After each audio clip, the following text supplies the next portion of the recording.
பாஜகவினர் போராட்டம் பண்றாங்க. என்னடா அது, அம்பேத்கரை பற்றி விமர்சனத்துக்கு அமித்ஷா தானே உள்ளா இருக்கிறாரு. இவங்க யாரை எடுத்து பண்றாங்கன்னா, இவங்களும் அம்பேத்கரை எடுத்துக்கிட்டு காங்கிரஸ் அம்பேத்கரை அவமானப்படுத்திடுச்சு.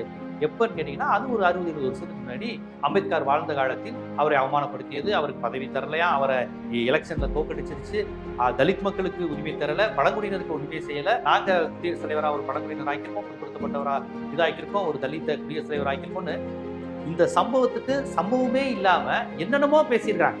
அவர்கள் விளக்கம் கொடுப்பதற்கு பதிலாக அவர்களும் திடீர்னு சம்மந்தமே இல்லாம அம்பேத்கரை நீ அவமானப்படுத்திட்ட அப்படின்னு சொல்லி பிரச்சனை பண்ணிக்கிட்டு இருக்காங்க. உடனே அவங்க என்ன சொல்லியிருக்கணும், நாங்க சொன்ன நோக்கம் வேற, நாங்க சொன்னதை தப்பா நீங்க புரிஞ்சுக்கிட்டீங்க அல்லது தப்பா புரிந்து கொள்ளப்பட்டதுன்னு சொன்னா அது ஒரு நேர்மை இருக்கு. அதற்கு பதிலா இதற்கு விளக்கம் தருகிறேன் என்ற பேரில் அம்பேத்கரை அவமானப்படுத்திய காங்கிரஸுக்கு ஒரு முழுமையில கட்டுரையை வாசிக்கிறது. காங்கிரஸ் தான் தலித்துகளுக்கும் பழங்குடியினருக்கும் சரியான உரிமைகளை தரல, ஆனா நாங்க எல்லாத்தையும் செய்யறோம். இப்ப இந்த சம்பவத்துக்கும் இவங்க அடுக்குகிற விஷயத்துக்கு ஏதாவது தொடர்பு இருக்கா? அவங்க அதை சொல்லிக்கிட்டு